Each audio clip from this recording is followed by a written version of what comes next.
किसी गांव में एक बूढ़ा व्यक्ति अपने बेटे और बहू के साथ रहता था। परिवार सुखी संपन्न था।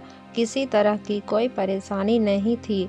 बूढ़ा बाप, जो किसी समय अच्छा खासा नौजवान था, आज बुढ़ापे से हार गया था।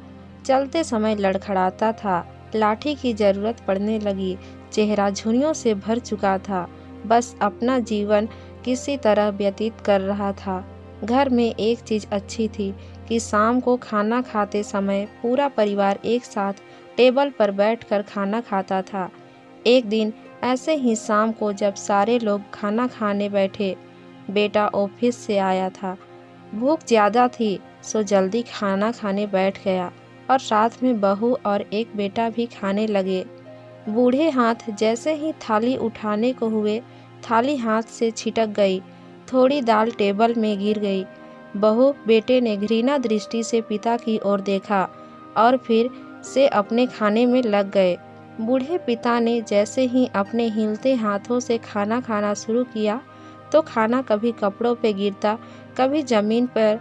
बहू चिढ़ते हुए कहा, हे राम, कितनी गंदी तरह से खाते हैं। मन करता है इनकी थाली किसी अलग कोने में दे दे। बेटे ने भी ऐसे सिर हिलाया जैसे पत्नी की बात से सहमत हो।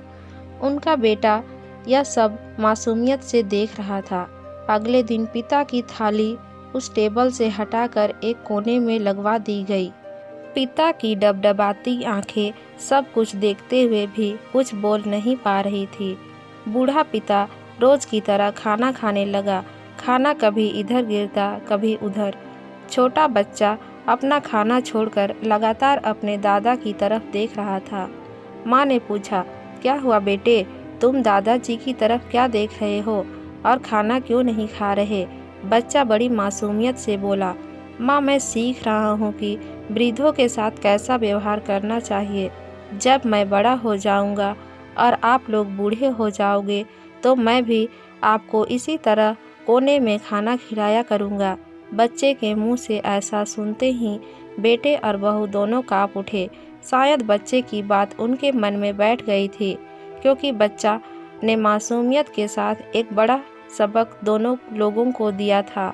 बेटे ने जल्दी से आगे बढ़कर पिता को उठाया और वापस टेबल में खाने के लिए बिठाया, और बहू भी भागकर पानी का गिलास लेकर आई कि पिताजी को कोई तकलीफ ना हो।